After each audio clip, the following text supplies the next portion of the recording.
கர்த்தர் நல்லவர், அவர் கிருபை என்றும் உள்ளது. ஆண்டவராகிய இயேசு கிறிஸ்துவின் நாமத்தினால் உங்கள் ஒவ்வொருவருக்கும் அன்பின் வாழ்த்துக்கள்.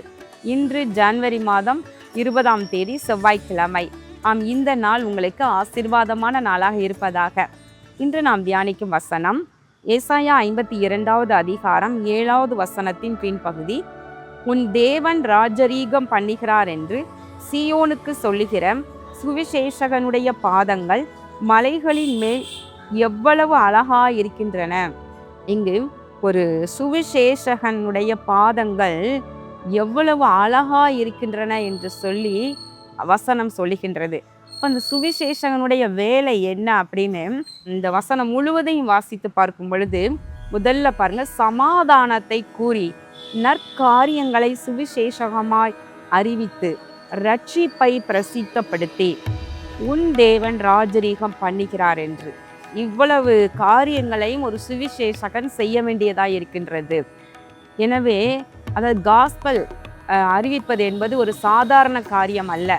சுவிசேஷகம் என்பது ஜனங்களுக்கு நல்ல செய்தியை சொல்லுவது, சமாதானத்தை கொண்டு போவது, நல்ல காரியங்களை அவர்களுக்கு எடுத்து சொல்லுவது.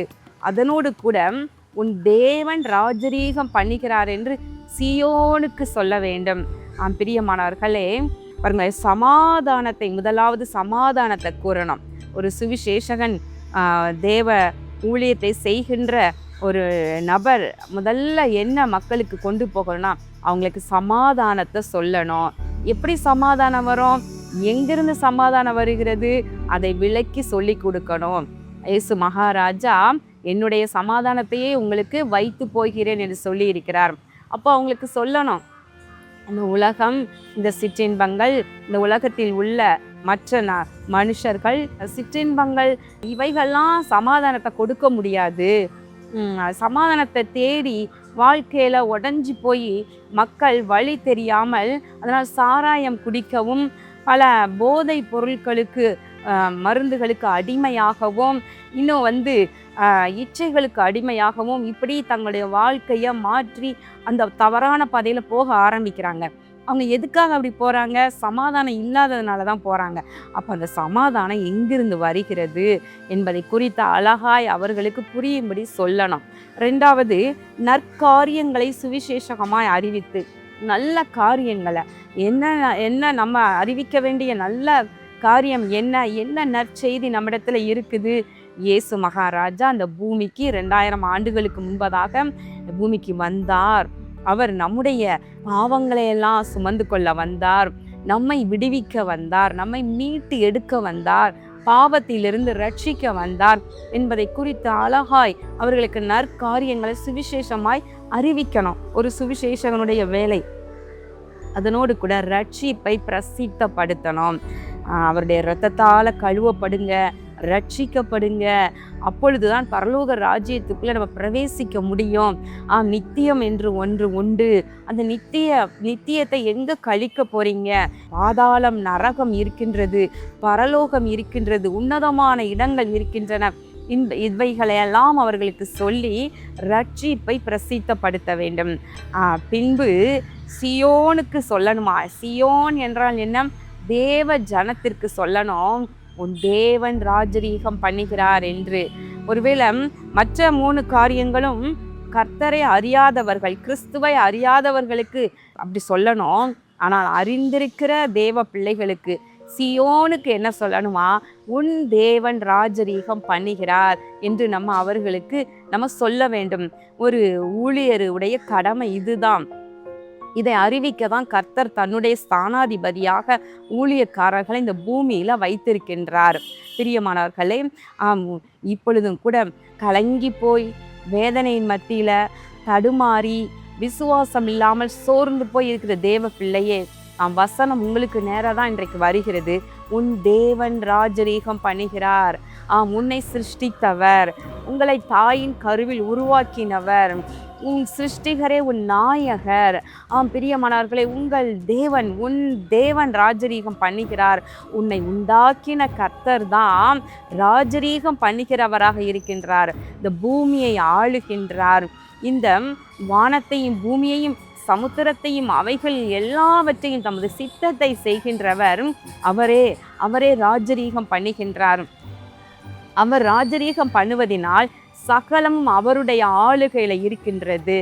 என்னுடைய கணவர் அழகாய் ஒரு பாடலை எழுதினார்கள் இல்லையா, உனக்காக இயங்குகின்றது உலகம் என்று சொல்லி. அந்த பாடல்ல அழகா நமக்காக கர்த்தர் எல்லாவற்றையும் செய்து கொண்டிருக்கிறார். உன் தேவன் ராஜரீகம் பண்ணுகிறார், அவர் சர்வத்தையும் ஆளுகின்றார். ஒரு யோசேப்பை உயர்த்துவதற்காக பாருங்களேன், தேசமெங்கும் பஞ்சத்தை வருவித்த தேவன் இஸ்ரவேல் குடும்பத்தை அந்த 70 பேரை காப்பதற்காக யோசேப்பை உயர்த்தி வைத்து அழகு பார்த்த தேவன் தான் நம்முடைய தேவன். நம்மை நடத்துவதற்காக, நம்மை ஆசீர்வதிப்பதற்காக, நம்முடைய காரியங்களெல்லாம் ஸ்திரப்பட பலப்பட அவர் சகலத்தையும் நமக்கு நேராக அவர் ஆளுகை செய்கின்றவரா, நமக்காக நடத்துகிறவராய் இருக்கின்றார். அப்போ சீயோனாகிய தேவ பிள்ளையே, ஏன் கலக்கத்தோடு நாம் இருக்க வேண்டும்? ஏன் கலக்கத்தோடு நீங்க இருக்கிறீங்க? உன் தேவன் ராஜரீகம் பண்ணுகின்றார். அவர் ராஜரீகம் பண்ணுவார் என்றால் பூமி பூரிப்பாகி திரளான தீவுகள் மகிழ கடவது. அப்போ உன் குடும்பத்தை அவர் ஆளுகின்றார். அவர் ஆளுகையில இருக்கு. ஒன்றும் அவருடைய சித்தம் இல்லாமல் ஒன்று நடக்காது. ஒரு தலையில் உள்ள மயிர் கூட அவருடைய சித்தம் இல்லாமல் கீழே விழுவதில்லை என்று சொல்லப்பட்டிருக்கிறது. அப்படி என்றால் உங்க குடும்பத்தின் காரியங்கள், உங்களுடைய தனிப்பட்ட காரியங்கள் எல்லாம் அவருடைய ஆளுகையில இருக்குது. அப்போ என் தேவன் ராஜரீகம் பண்ணுகிறார் என்று சொல்லி நீங்கள் சந்தோஷமாக அவரை போற்றுங்கள், அவரை உயர்த்துங்கள். அப்போ இன்னும் மகிமையுடையவராக, இன்னும் உங்கள் காரியங்கள்ல பலமாய் கர்த்தர் கிரியை செய்வார். பிரியமானவர்களே, இப்படி உன் தேவன் ராஜரீகம் பண்ணுகிறார் என்று சீயோனுக்கு சொல்லுகின்ற சுவிசேஷகர்கள் தேவை. ஜனங்களை விசுவாசத்துல கட்டுவதற்கு, விசுவாசத்துல பெருக பண்ண, பலப்படுத்த, கர்த்தரையே சார்ந்து கொள்ள, ஒன்றிலும் அவர்கள் சோர்ந்து போகாமல் வசனத்தை பிடித்து கொள்ள அவர் ராஜரீகம் பண்ணுகிறார் என்று சீயோனுக்கு சொல்லுகின்ற தேவ ஊழியர்களுடைய பாதங்கள் எத்தனை அருமையானவை என்று, எவ்வளவு அழகா இருக்கின்றன என்று அருமையாய் வசனம் சொல்லுகிறது. பிரியமானவர்களை, கர்த்தர் தமது பரிசுத்தவான்களின் பாதங்களை காக்கிறார் என்றால் அவருக்காக, அவருடைய சுவிசேஷத்தை இல்லையா, தேவ ஜனங்களுடைய விசுவாசத்தை கட்டி எழுப்ப, இல்லை இரவும் பகலும் பிரயாணப்படுகின்ற, ஓடி இங்கே சென்று அங்கே சென்று கர்த்தருடைய வசனத்தை அறிவிக்கின்ற, இரவு பகல் பாராமல் உழைக்கின்ற, வேலை செய்கின்ற, கர்த்தருக்காக வேலை செய்கின்ற அப்படிப்பட்ட நபர்களுடைய பாதங்கள் கூட ஆண்டவருக்கு அழகா இருக்கின்றன. ஒன்றுக்கும் கவலைப்படாதிருங்கள். ஜெபம் பண்ணுவோமா? எங்கள் அன்பின் பரலோக பிதாவே, இதோ இந்த நாளிலும் நாங்கள் தியானித்த நம்முடைய வார்த்தையின்படி இதோ நற்காரியங்களை சுவிசேஷமாய் அறிவித்து உன் தேவன் ராஜரீகம் பண்ணுகிறார் என்று சொல்லுகின்ற சுவிசேஷகனுடைய பாதங்கள் எவ்வளவு அழகா இருக்கின்றன என்று சொல்லப்படுகிறது. தேவனுடைய ஊழியத்தை செய்கின்ற அவருக்காக, கர்த்தருடைய ராஜ்ய பணிக்காக சிறிதாயினும் முன்வந்து உழைத்து கொண்டிருக்கின்ற, செயல்பட்டு கொண்டிருக்கின்ற அன்பு தேவ பிள்ளைகளை ஆண்டவரை நீர் அப்படியே பார்க்கின்றீர். உமக்காக கிரியை செய்கின்ற ஒவ்வொருவருடைய பாதங்கள் கூட உமக்கு அழகா இருக்கின்றன.